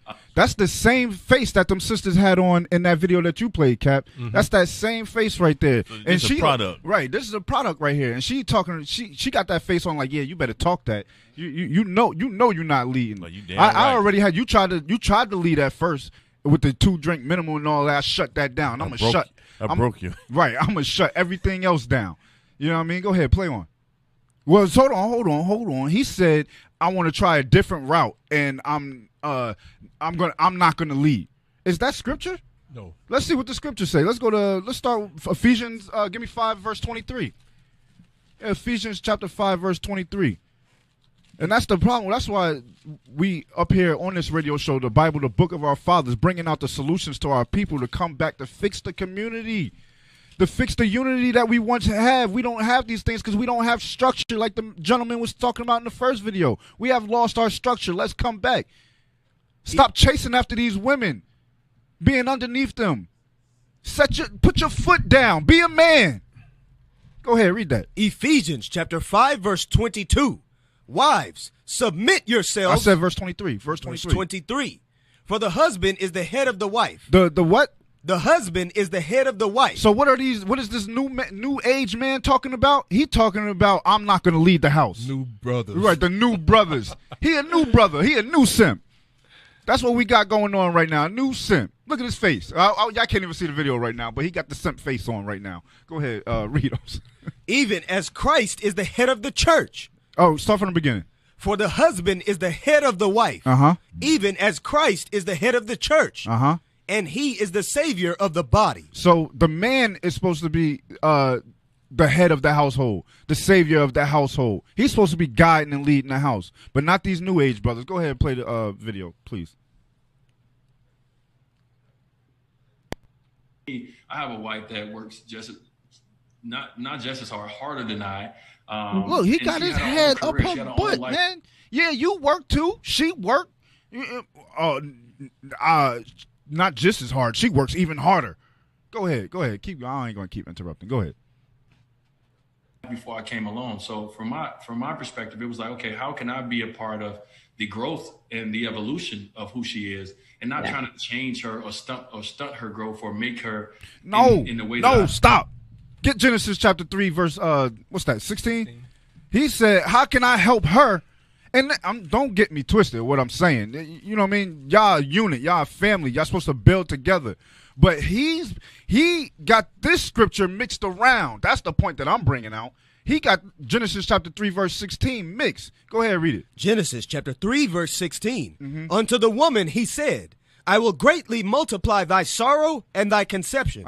In sorrow thou shalt bring forth children. Read on. And thy desire shall be to thy husband. So the wife's desire shall be to thy husband. Not the husband desire be to the wife. That's not what the scriptures say. So again, we're going into what happened. What happened? This is a form of what happened. When we watched in that video, the second video Cat played with the sis sitting around, and Esau surveying our people to make sure that their devices is working. What is he basically going into? He gave them WIC and what's that other stuff? Not child support, welfare. You know what I mean? And when you got all of these things, that means the man has to be out of the house, which is going to do what? Create leaders. That video was in 1986. Gabrielle, I'm pretty sure she was probably born around that. So that means you're right. That means the mothers that we watched earlier, you see her right there. You see the product of that right there. That's her. That's her. And he following that thing. Go ahead. Also, let me bring one script out. Jeremiah 31:22, because something happened, and this just didn't come out of osmosis. Okay, it was somebody behind this thing. Okay, when the Lord say, when we read the script, read that script real quick. Jeremiah chapter 31 verse 22. How long wilt thou go about, O thou backsliding daughter? For the Lord hath created a new thing in the earth. A woman shall compass a man. Well, man start following the woman. Okay, so it didn't just come out of osmosis. Okay, the Lord allowed our enemies to do His secret counsel, and now when you look at the product of the secret counsel He's done, where you got a man following a woman nowadays. Okay, so it would behoove us to get our households back in order and come back to the Lord. Right. So again, I don't want to take a whole thing, so I'm gonna jump. Let's jump to play a little bit. Let me just see what else he say. What else he say? He ain't saying that. Right. You absolutely right. He ain't saying a damn thing. Go ahead. Play the video. I see fit. That video was so cringe worthy. It was. Just as a man. Now, prior to this clip, I'll say that I have been silent for a few years. All right, jump. We're gonna jump to 725. So jump to 725 because again, I don't want to hold up the show. So jump to 725. Let's go ahead and play from there. Again, we're going into what happened. Go ahead, play. Saying men that got resources don't go live in no woman's house. He not gonna go take no cell phone from no woman. He not gonna be driving her car. He don't need crap from her. Mm-hmm. He not gonna put himself in a position where she can put you out. He's not gonna do that. He's not gonna go. A man not gonna go live in a woman's house. Right. And then when she get mad, she can put you out. Say no. So stop right there. What is he describing? He's describing a leader. If you going in and moving into a woman's house, now I know Dwayne Wade got it or whatever the case may be, but as a community, our people don't have it. You know what I mean? So our people, they move into these sisters' houses, and then it gives them what? It gives them the sisters the opportunity to continue to have, like RCEL was bringing out, to have that control or can pass a man. That's what it continues to do. Give me 1 Timothy chapter 2 verse 12. This is the problem. Again, this is the problem. This is what has been created. This is what's separating us from God, like it says in Isaiah chapter 59 verse 2. 1 Timothy chapter 2 verse 12. These are the things that was brought up in the lab, created in the lab. Go ahead, read. But I suffer not a woman to teach, nor to usurp authority over the man, but to be in silence. So what I wanted is that the scriptures say not to usurp authority over the man. Well, she clearly don't even have to usurp authority. He's freely giving it away. He is freely giving it away. And what does that... Like a sucker. Like a sucker, like a simp. So what does that create? Now let's get the first video I had put up. Let's see what it creates. So his mindset and her mindset combined together creates the video that we're about to watch right now. Bring it out. The product. The product. Let's watch the product. Come on, brothers. Now to that powerful message from basketball legend Dwayne Wade, opening up about the moment his 12-year-old came out to him and wife Gabrielle Union as transgender. TJ Holmes is here with this story. Good morning, TJ. Good morning. And Dwayne Wade's oldest son is a big-time high school basketball player. We've seen video of him over the years on the sideline rooting for his kid. Well, what you don't know and some don't realize is that he has also very publicly been rooting for and cheerleading for another of his kids. His second oldest, who we've known as Zion over the years, is now Zaya. And D. Wade is being given credit for giving a master class in how to support your LGBTQ plus child. Former NBA superstar Dwayne Wade now sharing the moment his 12-year-old came out to him as transgender. I don't know if everyone knows, originally named Zion born as a boy, came home and said, hey, so I want to talk to you guys. I think going forward, I'm ready to live my truth. And I want to be referenced as she and her. I would love for you guys to call me Zaya. Zaya has received strong support from Wade and his wife, Gabrielle Union, including firing back at what they called social media hate from people who Stop right there real quick. You know why Zion is getting full support? Because of the first video that we watched, and he's letting her, he gave her the lead. That's what that creates. That's what that create right there. Instead of him giving Zion the laws of God and the knowledge of God so that he can be prosperous, instead he gives him death. Death. Because he's following after the woman. That's the problem. That's what had been created right there. Let me get one scripture. I'm gonna wrap it up. Let's get 1 Maccabees 2:64, and I'll wrap it up. The book of 1 Maccabees, chapter 2 and verse 64. So this is what Dwayne Wade should have been giving Zion, instead of pillow talking with his wife and letting her lead the way, because I'm pretty sure she was over here giving him the instructions on how they should move. You know what I mean? He already gave her the lead. Why wouldn't she take the lead and be like, hey, this is what we got to do to make sure that Zion is comfortable as a she? Go ahead, read that. Wherefore, ye my sons, be valiant, and show yourselves men in the behalf of the law. Show yourself what? Men in the behalf of the law. So if Dwayne Wade would have been given Zion the law, he would have been able to show his son how to be a man and not a woman. For by it shall ye obtain glory. And by the laws, you will attain glory. You got women fingernails on. I got. Go ahead, Cal. I'm done. All right, give me that in 2 Timothy 3:1. 2 Timothy chapter 3 verse 1. Yes, sir. This is a true saying. If a man desire the office of a bishop. No. I'm sorry. 2 Timothy. Yes. Okay. Thank you. 2 Timothy chapter 3 verse 1. Uh-huh. This know also that in the last days perilous times shall come. For men shall be lovers of their own selves. That's what you have here. That's what you have here. Let's hold that. I got something to go with that. Let's go into Romans. Now remember, it said that men should be lovers of their own self. One, and pick it up at.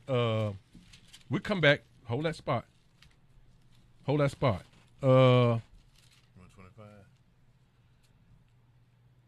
21. Romans chapter 1 verse 21. Uh-huh. Because that when they knew God, they glorified him not as God. Right. They know that they are doing wrong. They know they're off. That's why it says that they became lovers of themselves. That's what it's talking about. They're going off. They're going off. Read on. Neither were thankful, but became vain in their imaginations. I can, listen, call me her. Call me a she. They're going off. Right. What do a 12-year-old child coming downstairs to tell you about?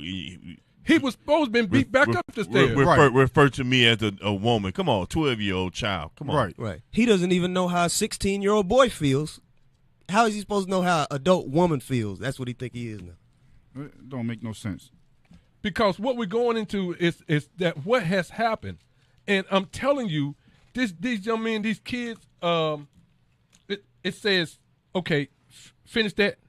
But became vain in their imaginations. Uh-huh. And their foolish heart was darkened. And they in much sin. Let's go back to 2 Timothy chapter 3, yes, verse 2. Uh-huh. For men shall be lovers of their own selves, covetous, boasters, proud. These are all the spirits that they have on them. Mm-hmm. These are when we get to the next video, I want to show you what has happened, what it does when you don't follow the Most High. You're going to see clearly there's a problem that's going on, because I'm telling you, what we was talking about, family matters, seem like it doesn't now. But thank the Most High, there's a spirit that's in the earth. There's a rebuilding of the nation of Israel. Read on. Blasphemers, disobedient to parents, unthankful. That's what we had earlier. Read on. Unholy, without natural affection, truce breakers, false accusers, incontinent, fierce, despisers of those that are good. Fierce. Those that keep the law. Read on. Traitors, heady, high-minded, lovers of pleasures more than lovers of God, having a form of godliness. And they think they can go into they goes into these so-called Babylonian churches. Read on. But denying the power thereof. That they called a man. They don't want to be the man that they're supposed to be. They're called to be a woman. They don't want to be the woman that they're supposed to be on that level. Read on. From such turn away. Hold that. Fast forward to me right quick. Let me get this video up. If you would, get that one video up. Bring them up. Let me see the one I want. I want the one that talking about family marriages in the let's see where you at. Hey, Cap, go back the other way. While you find it real quick, can I get one more script? Yeah, one more. Go ahead. Give me 1 Timothy chapter 1, verse, that is right there, verse 3. Uh-huh. I mean, 1 Timothy 3, verse 4 and 5. No, go back up. 1 Timothy chapter 3, verse 4. Because this is the way right there, Dwayne Wade should have been conducting himself with his son. Go ahead, read on. One that ruleth well his own house. This is the way that he's supposed to be. I meant to pull this one, I forgot. But read it again. One that ruleth well his own house. Dwayne Wade is not ruling his house well. He's supposed to be ruling his house well, meaning he's going to conduct himself as the knowledge of God or the laws of God. Read on.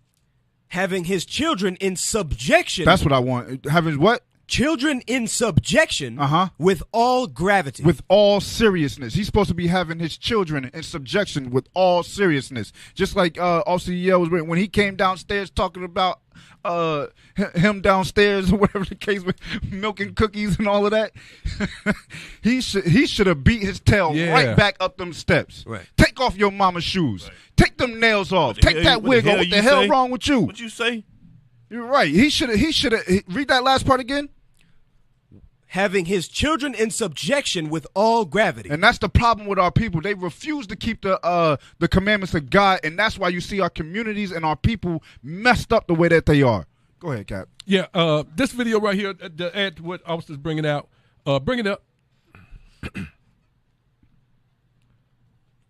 Also, I want you to read. That part right there. Get the title. Get the title. Please get the title.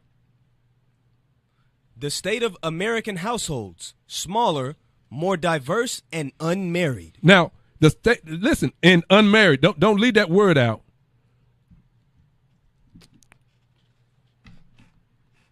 Now, get the bottom of that. Go back right there. You see the bottom of that? Come down a little bit. The picture. Come back. Get the picture. Yeah, thank you. Go back to the picture. Up to the picture. Right yeah, there. I just right up under the picture. It's right there. Thank you. Ooh. Now, remember, we was talking about the 60s, right? And in the 60s, it said there was 78% of black men and women were married. 60% in 1960. They talk about this. They used this number. I thought it said 78%. 78%. I'm sorry. 78%. They used that 78%. You're right. They used that 78% in the 60s, and they're going to use that same number in the story in 2020. It still applies. They're going to use that same 78%. Read that. The U.S. Census Bureau might not track data specifically about love. Scroll down. Come on, y'all. But it does have a trove of information on relationships, and those relationships illustrate the changing nature of the American family, and with it, the nation. Decades of data show how American families are changing from decreasing share of married households to a growing share of people living on their own. Now, understand this. As they tell the story, they're talking about us. And the proof is going to be shown that they're talking about us. So, read on, officer. The growing trend of living unmarried and alone affects several aspects of American life. For example, it impacts households' income as more households have just a single earner. It impacts health coverage as fewer Americans marry and potentially gain access to their spouse's health insurance. And it could alter future elections as certain demographics grow. Hold right there. What is the state of marriage in America? In 1949, 78.8% of all households contained married couples. That's the whole thing. We was holding our own. When we was together as a nation of people, we was doing right by ourselves. We was building the nation of Israel on that smaller level, meaning that we had structure, we had discipline. You know what I mean? We had a love for our own people. Right. Can I say something about this, Cap? I don't want you to lose your point, but when you look at this, it says in 1949, 78.8% of all households contained married couples. The man and the woman. Let's clear that up. Man and the woman. 70 years later, 48.2% of households had married couples. What you got to gain out of this is that's that in secret council. Right. Yes. They are watching us. They're making sure that their plan going according to plan. Okay? And the ones who can pick up on it, of course us, but Esau is picking up on this. Okay, our people are not paying attention to this if their eyes haven't been open. But this is how they communicate with each other. okay, through the statistics. Okay, they're showing this, and they're able. Oh, we got them. Okay, our plan has worked, and it's continuing to work. We got them right where we want them. This is how they communicate. Go ahead. But it goes back to the point that we have to understand that we had a foundation, we had the structure that allowed us to thrive as a people. Those elements, we have to bring them back to us with the laws of God. That's what it is. There's a chastening going on among our people, and now we're being corrected. But the ways and how we got here, we're able to redeem ourselves with the will of the Most High. He's guiding, He's ordering our steps. We have great leadership that's able to guide us. So we have things in place. But what has happened here is that we have to come out of this madness, this mindset, and this matrix that they have put on our people. Scroll on down to the next chart. Go to the next chart. All right. The average age, that's okay. But keep it moving. Hold right there. This is the percentage of women currently married. Can you get the year? Does it show the year? Hold right there. You got Asian women are married. You got the white woman. All women. Hispanic, and then there's the black woman. Wow. She all the way down there. On the bottom. How we on the bottom, sisters? Because what the girl said earlier, it's too much trouble or something. Too much responsibility. Too much responsibility. The one sister says she don't want no man holding her down, and that's why you got the results. Hell, she holding her down. Right. That's why you got the results that you got right now. Since 1960 to 2000, you have plummeted into the abyss of nothingness. Talking about out there coming in the house. What you got there? Come on, Twixie. You and the little dog going into the house. You all by your damn self. Just you and the dog. Right. Yeah. Solo dolo. Yeah. Need the husband. Need somebody to guide your tail. Need somebody to help you. Need help with the children. One girl said I can do it by myself. What'd she say? She can do it by herself. She said I can do it by myself. I Yeah. don't want no man holding me down. But that's the thing. Too much responsibility. You're not doing it by yourself. Either you're going to have a black man Right. helping you out, or you're going to have a white man got helping you Esau out. helping That's what you. that wick is. That's what that welfare is. It's going to be a man over you. That's what these sisters need to understand. Esau inside your house without being inside your house. Damn. In your bed. He there. But I tell you what, keep going. There's another part of that hole right there. This is the percentage of men currently married. Let's see where the black man rank at. Oh my goodness. Wow. Let's see where he is. Yeah, Let's see how he's doing. That black man, all the way at the bottom. That's that video that we was watching earlier. That black man. That's him right there, all the way at the bottom. On the bottom. What? This is what we're talking about. That's why family does matter, Israel. It matters. You talking about you trying to get yourself together. I mean, it just don't make no sense. It don't. Here it is. You showing us, you telling us as a people that you don't really care about the family structure that God said He loves. He put this in place for us. He's about family. And for our people to be on this mindset, to be on this level, don't make no sense. There's more. Go ahead. Hold right there. The percentage of women never married. Now the black woman want to be on top. She on top of that thing. Now she want to be on top. Never married. She Never leading the been race married. on that. By a steep margin. Blowing everybody out. These are all negative statistics, and you are all the way at the top. The black family, or not even family, the black people are all the way at the top of these negative statistics. Look at the Or Asian bottom, one. however Look at the you're Asian looking at one. it. Scroll up a little bit. Let's get the actual numbers. Let's read these actual numbers. Talking to the mic. Hey, let's read these numbers real quick. I mean, this is really paint the picture.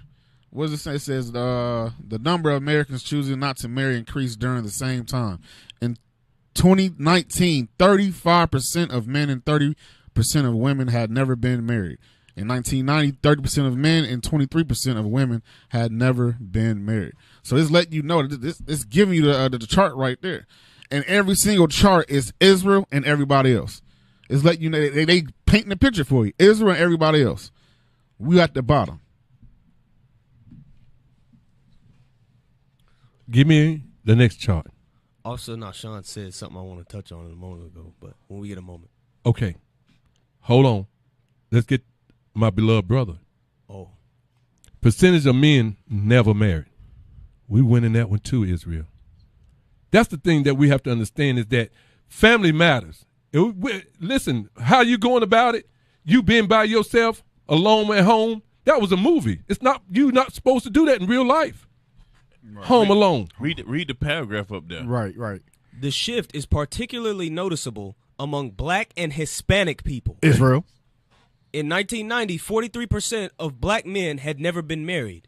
In 2019, it was 51%. During that period, the percent of black women who are unmarried increased from 37 to 47%. For Hispanic women, it increased from 27% to 37%. The percent of Hispanic men who are unmarried increased from 37% to 45%. So now let's go back to Jeremiah 2 and 21 again.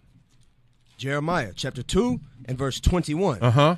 Yet I had planted thee a noble vine. In the beginning, we had things right. We understood what we're supposed to do. We understood our relationship, our responsibility as a nation of people. Read. Holy, a right seed. And we done things right the best we could, but we had a standard.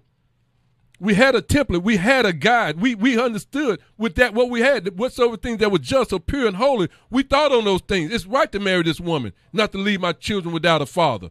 We took on those responsibilities. We didn't forsake our families, Israel. Read on. How then art thou turned? How then? How did we get here? Mm-hmm. How did we get here, Israel?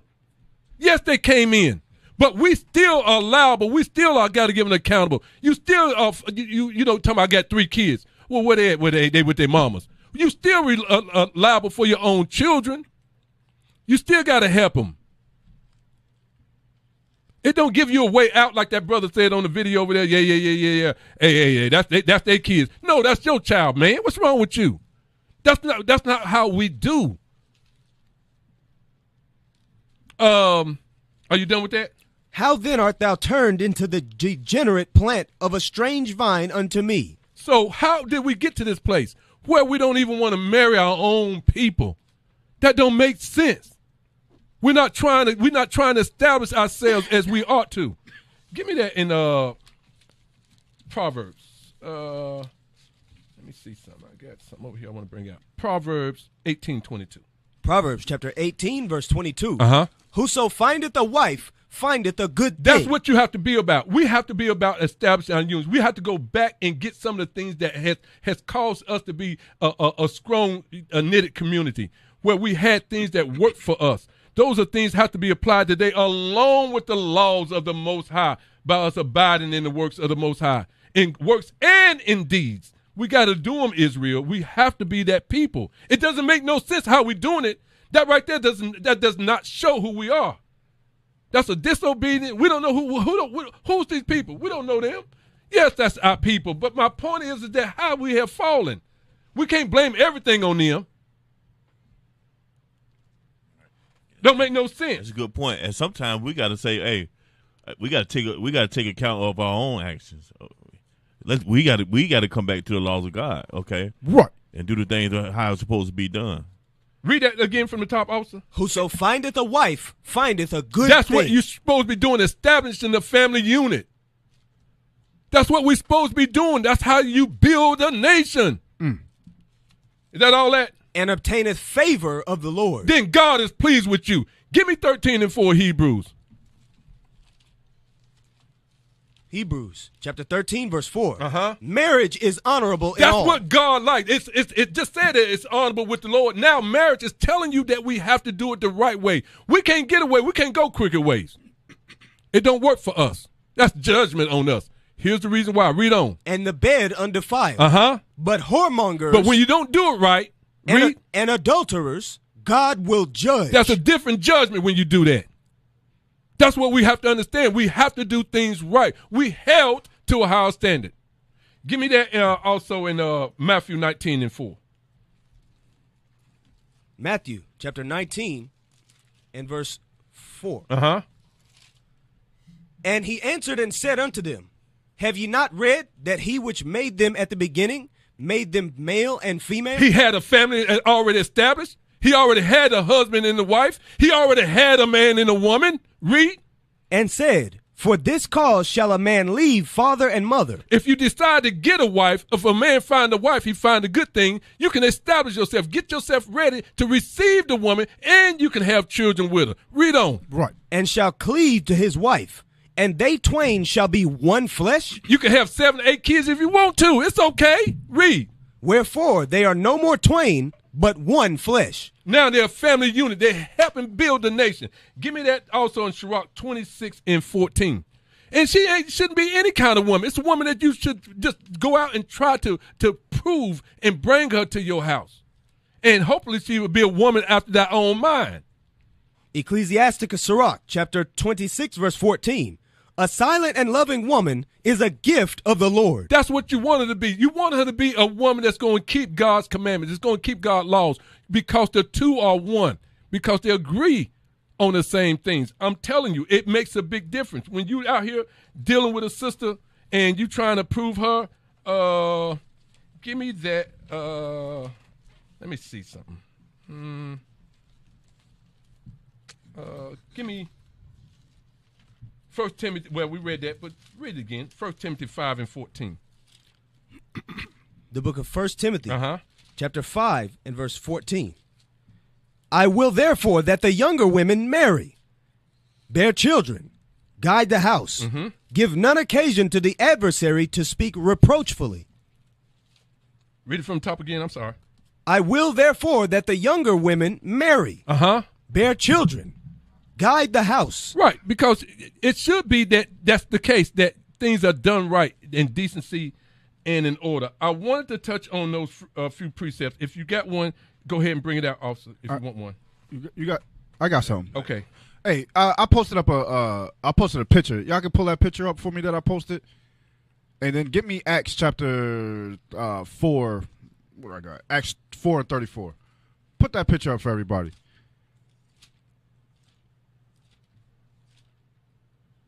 Come on, put the picture up. All right. It says when we lose our fear, they lose their power. So I want to pose a question real quick. What do y'all see here? I'm gonna tell y'all what I see. I see black and brown people coming together, family structure. Besides the woman out in the front, y'all neglect that. But read that scripture that I got. Acts chapter 4 verse 34. Neither was there any among them that lacked. For as many as were possessors of land or houses sold them, and brought the prices of the things that were sold, and laid them down at the apostles' feet.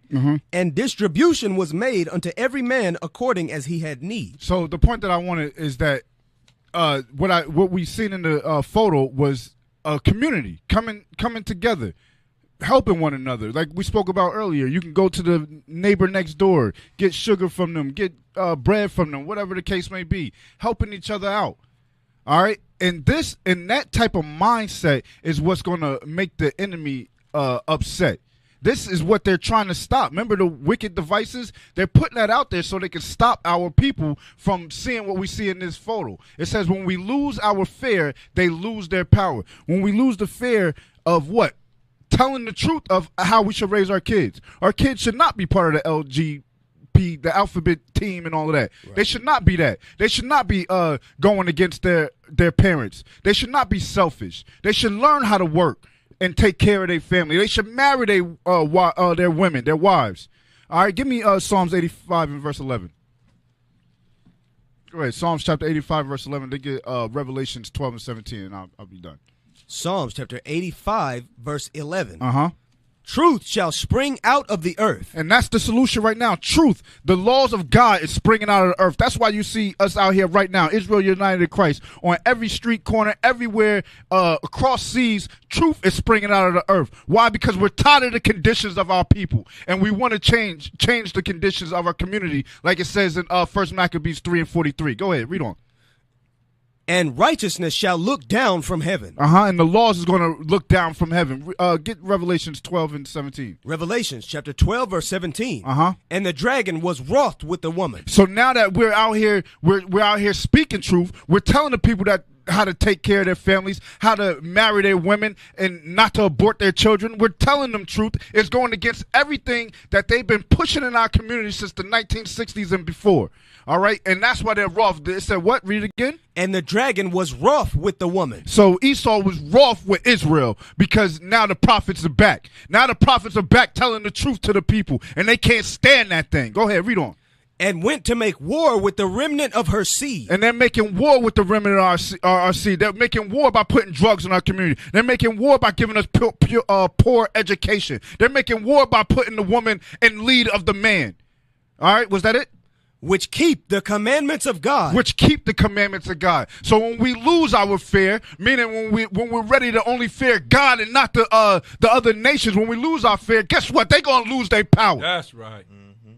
We're going to get our power back, and the only way you're going to get your power back is by keeping the laws, statutes, and commandments of God. And that's it. Oh, praise him. That thing's smoking. Hey. Let me get to Rock 25 and 1. The book of Ecclesiasticus, chapter 25 and verse 1. In 3 things I was beautified and stood up beautiful both before God and men. The unity of brethren. That community like we just brought out. The unity of brethren, brothers and sisters, building the community, helping each other. Read on. The love of neighbors. The love of neighbors. Your people, not Esau. Your people. Read. Right. A man and a wife. A what? A man and a wife that agree together. That agree together. How do they agree together? She realized that he the head. She realized she got to follow him. That's how you agree together. Absolutely. And he realized he got to take care of her and not put a baby in her and just leave. That's it. Go ahead, Cap. Ephesians 5 again. Bring it out. Ephesians chapter 5. Is it 30? Let me see. You want 20, no, I want 23, 2, 22, 23? No.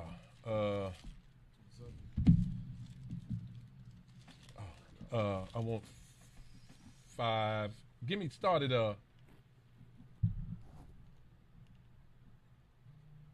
20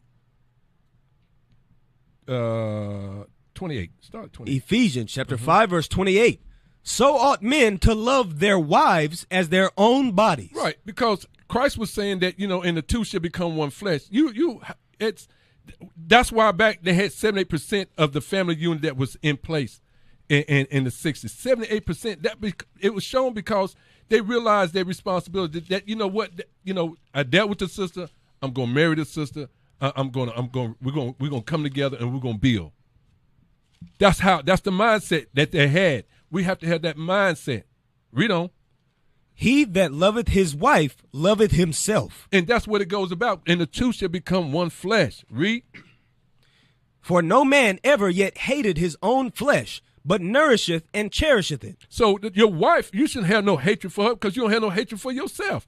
You shouldn't have that mindset. Read on. Even as the Lord the church. Read. For we are members of his body, of his flesh, and of his bones.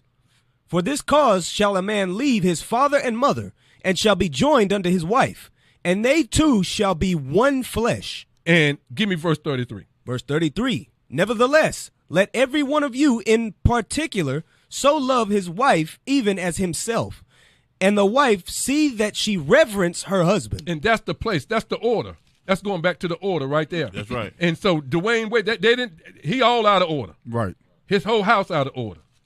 That's the order right there. Make sure that she understands that she's supposed to reverence her husband. Give me, go back to Sirach 37 and 12. That was Ecclesiasticus chapter 37 and verse 12.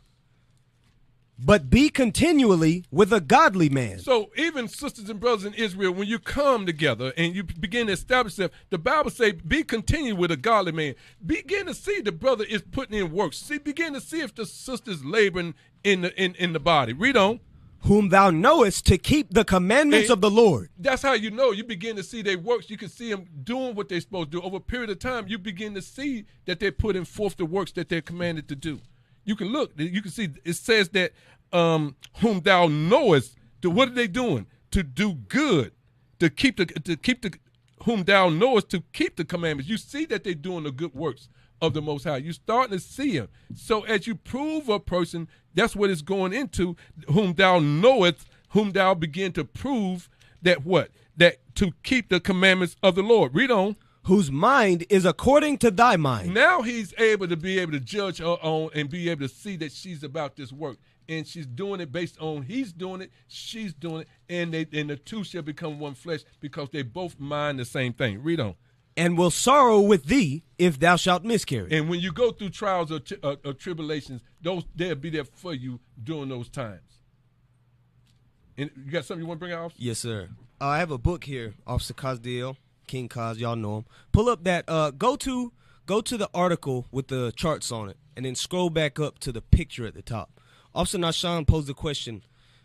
He made a statement. Esau is in the house if the Israelite man, your husband is not your head, if you don't have a husband, and if your mind is not your mind is not inclined to be towards godly men, be with godly men, be headed by godly men, like the leadership of IUIC. Go scroll up, scroll up, scroll up. Then Esau is in the house without being in the house. That's what you said, officer? Yes, sir. That's what Scroll I said. up. Picture. It's a picture. It's a picture. Up that. Now, we were in Revelations, right? I have a book right quick. So show that picture. No. Show the picture of the article first. So show that. Now Esau's in the house. Now you see them screens, right?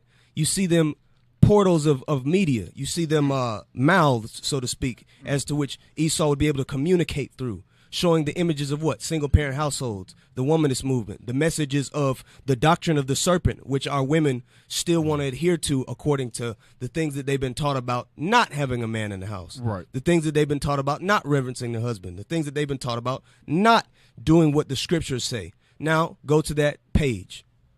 Now go to the page. Revelations chapter 12, verse 15. I'll read it. Don't worry, I got it. I got you. Okay, thank you, officer. Revelations chapter 12 and verse 15. And the serpent cast out his mouth, water as a flood after the woman. Water as a flood. So the woman is us, the Israelites, right? The serpent is the devil. So the deceiver, the same way he did in Genesis, he wanted to deceive our people. So what is he using now? He's using a flood of what? Media. Out of his mouth. A mouth is used to communicate. Communicate what? To us, not the truth. Right. Earlier, officer brought out that the earth would help the woman. That's what verse 16 says. The earth will open up. The truth will come out. But instead of our people getting the truth, the serpent is trying to give them lies. Read that part again. And the serpent cast out of his mouth water as a flood after the woman. Right. Communications and propaganda like a flood out of his media. Right? Read on. That he might cause her to be carried away of the flood. That he might cause the Israelite woman to be caught up in the lies that were actually not for her help, but for her destruction. So open up this page, right? Show them this. This is from a book called Influence, The Psychology of Persuasion by Dr. Robert B. Cialdini. So it says, in fact, studies done on the contrast principle at Arizona State and Montana State University suggest that we may be less satisfied with the physical attractiveness of our own lovers because of the way the popular media, what was Revelations talking about, the media, right, bombard us with examples of unrealistically attractive models. Wow. So this is an example of just one thing that the media can do to us. It can put the most idealistic or unrealistic man in front of the Israelite woman, so she look at you, she see you as nothing, or put an Edomite man in front of you, in front of her, like the show Scandal. Mm-hmm. So she look at you, she said, well, I'm not attracted to that. The media can be used, that's what this book is all about, to persuade the minds of the people, not for righteousness, but to have them be swept away like the flood of media coming out of the serpent's mouth. Right. I was heavy. That's right. Yeah. Good point. Good point, officer. You know, we want to thank you, though, Israel, and just put out that you know, being here with, you know, the Bible Book of Our Fathers, we take the opportunity to let you know we appreciate the support that y'all are helping Israel with, right, and the work that's been going forward. It's very humbling for us to know that people are really helping us to establish our nations, and to us, you know, it does matter. Family does matter to us, and so we want to let y'all know tonight. It does matter. We want to let you know that we care about the work that's being brought forth. And with that, Officer Nation, yes, sir. Don't neglect to give alms. For those who would like to give alms, fill out an envelope in your local congregations. Please place it in an alms box. To give alms online, donate to IUIC Concord. Via PayPal. If you want to give alms on PayPal, give at iuic.concord.nc at israelunite.org. Also, don't forget to give to the Booster Club so we can continue to travel. All right, that'll be iuic.fundraising at israelunite.org.